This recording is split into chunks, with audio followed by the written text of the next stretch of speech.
Donc sur la dernière vidéo, on a parlé de chaleur et de forte chaleur. Là aujourd'hui, Inch'Allah, on va parler d'un autre sujet qui effraie pas mal de personnes, c'est le fait de venir vivre aux Émirats sans parler ni l'arabe ni l'anglais.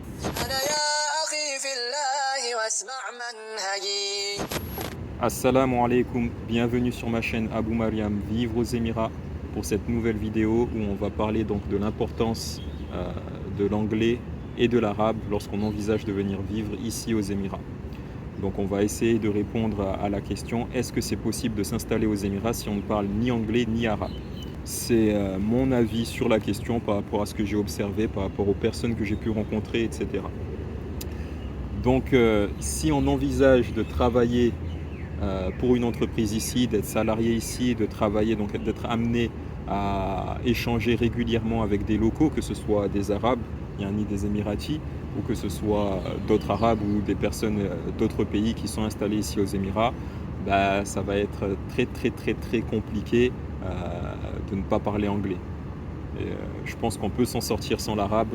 Par contre, ça va être impossible ou presque, je pense, de travailler ici en côtoyant les gens d'ici, en parlant avec les gens d'ici, en leur vendant, en leur présentant des produits, etc., si on n'a pas l'anglais. Donc dans ce cas de figure-là, effectivement, il va falloir quand même avoir un certain niveau en anglais.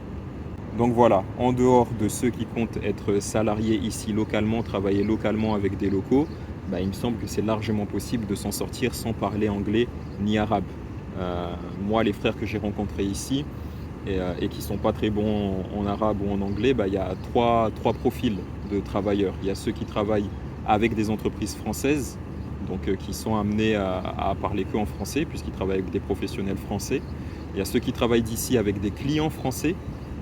Donc pareil, par exemple ceux qui ont des activités en ligne, qui travaillent que avec des Français qui ne sont pas ici ou même qui sont ici d'ailleurs.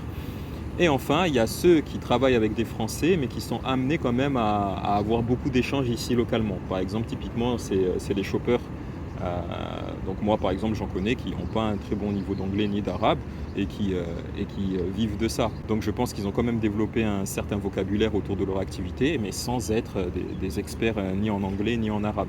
Donc voilà, c'est largement possible de vivre ici, de gagner sa vie sans parler ni l'anglais ni l'arabe. Mais voilà, il va falloir trouver une clientèle qui parle votre langue et en l'occurrence, nous, ce sera le français.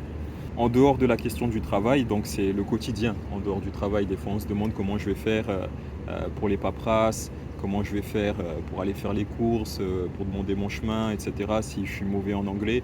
Bon, pour les paperasses, moi j'ai une excellente solution pour vous puisque je travaille avec l'agence Welcome to Dubai. Donc vous pouvez me contacter en privé et on en parle et eux ils peuvent vous aider pour vos démarches, pour l'administratif. Ils sont rodés, c'est ce qu'ils font depuis quelques années.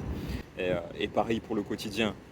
Au quotidien, il n'y a pas de devoir en anglais à rendre, quoi. Tu sors, tu vas faire tes courses, tu as deux, trois phrases à dire au maximum. Tu te perds, tu as deux, trois phrases à dire au maximum. Les démarches administratives, même si tu es accompagné, tu es amené à parler deux, trois fois, mais c'est pas des trucs incroyables. Et je vous parle en connaissance de cause, puisque moi-même, je suis ni anglophone ni arabophone, et je dirais même que je suis très mauvais en anglais. Je pense qu'il n'y en a pas beaucoup qui vont être plus mauvais que moi en anglais. Et en arabe, pareil, je connais quelques mots, des petits trucs, mais voilà, je ne peux pas tenir une conversation en arabe. Et malgré ça, je m'en sors, je ne vais pas dire très bien, mais pour le quotidien, c'est largement suffisant. C'est largement suffisant. Et je dirais même que j'arrive avec le temps à parler un peu. Alors ça se trouve, je dis n'importe quoi, mais je me fais comprendre et je comprends. Surtout là, j'ai rencontré deux frères, qu'Allah les préserve, que j'aime beaucoup. Un américain et un anglais de Londres, donc un New-Yorkais et un de Londres. Et voilà, je les croise des fois à la mosquée. L'américain, on est voisins. Au début, j'avais peur de le croiser dans l'ascenseur et tout. Je savais pas comment j'allais m'exprimer, mais maintenant ça y est. Maintenant ça y est, je le croise, j'envoie mon anglais là. Et je lui dis à chaque fois désolé, je parle pas anglais et tout. Il me dit non, t'inquiète. Il me dit non, t'inquiète, je te comprends très bien et tout. Donc j'ai arrêté d'avoir peur quand je le croise. Au contraire, quand je le croise, je suis content. Je vais envoyer mon anglais. J'essaie même de lui apprendre un peu le français, lui, ses enfants. Et c'est pareil avec l'anglais. Il y a ni le londonien. Donc c'est pareil, quand je le croise, bah, voilà, on essaye de parler, j'essaie de me faire comprendre. Et au final, Et au final, je me dis que moi, je parle mieux anglais qu'eux, ils parlent français. Donc, il n'y a pas de honte à avoir. Au contraire, c'est nous, on est en train de faire l'effort et c'est louable.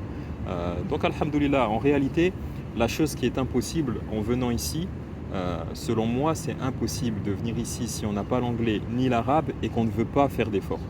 Yani, on veut rester dans notre coin, on ne veut pas parler aux gens, on a honte, etc. Là, ça devient difficile, là, ça devient compliqué. Mais en réalité, dès qu'on s'ouvre, dès qu'on parle, ben, on se rend compte déjà qu'il y a pas mal de personnes, en réalité, leur niveau d'anglais, il n'est pas beaucoup plus élevé. Et puis, ceux qui ont un meilleur niveau d'anglais ou d'arabe, eh ben, ils sont indulgents. Ils sont très indulgents parce qu'ils savent que ce n'est pas notre langue maternelle et qu'au contraire, on est dans cette démarche où on veut faire l'effort, où on veut apprendre. Donc voilà. Et puis aussi, la dernière chose, c'est ça justement, c'est de faire l'effort pour apprendre. C'est de faire l'effort pour apprendre, surtout l'arabe, parce que c'est la langue de notre religion. C'est important, quand on est à la mosquée, quand il y a les prêches, etc., de pouvoir comprendre l'arabe pour le Coran, etc. Et aussi l'anglais, c'est une langue internationale. Moi, en venant ici, voilà, je repense à tous les cours d'anglais où où j'ai séché, où je dormais, où je faisais n'importe quoi. Si j'avais été un peu plus concentré, bah, j'aurais moins bégayé ici aux Émirats. Donc voilà, en résumé, ça va dépendre de votre activité professionnelle. Effectivement, si vous allez travailler localement et avec des locaux, il va falloir quand même avoir un certain niveau d'anglais.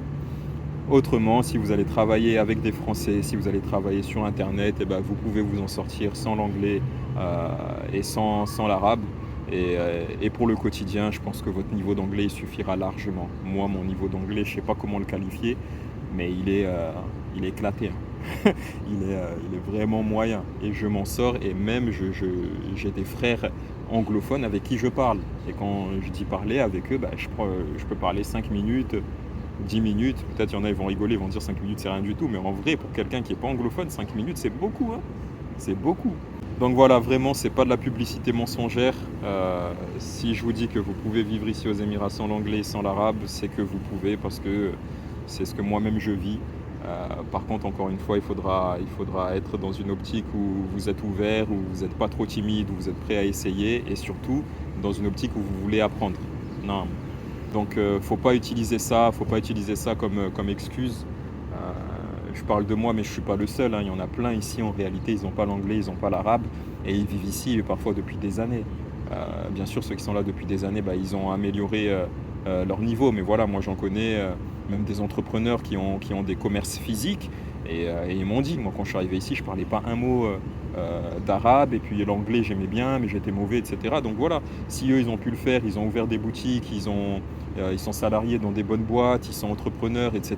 Et ils ont vécu ici en commençant sans l'anglais et sans l'arabe, et ben vous aussi vous pouvez le faire. Donc vous pouvez rayer ça. Là on a déjà rayé la peur de la température, j'espère. Et bien là vous pouvez rayer la peur de ne pas avoir ni l'anglais ni l'arabe. Au contraire, c'est ici que vous allez vous améliorer, Inch'Allah. Donc voilà, c'est tout pour cette vidéo. J'espère qu'elle vous a plu et j'espère également qu'elle vous a rassuré pour ceux qui ne sont pas très bons en anglais ou en arabe. Si c'est le cas, c'est toujours pareil. N'hésitez pas à vous abonner, à activer la cloche, à liker, à partager. Petit à petit, la chaîne elle grossit et ça fait plaisir. Et surtout les retours. Il y a beaucoup de très bons retours, que ce soit dans les commentaires, que ce soit par mail, que ce soit sur Instagram, en privé, etc. Ça fait énormément plaisir. Moi, je ne vous cache pas que cette semaine, j'étais pas trop chaud pour faire la vidéo, mais voilà, il y a eu pas mal de très bons retours cette semaine et c'est motivant. Donc voilà, merci à vous et vraiment n'hésitez pas à booster la chaîne, à me rejoindre sur Instagram. Je vous mets le lien dans la description.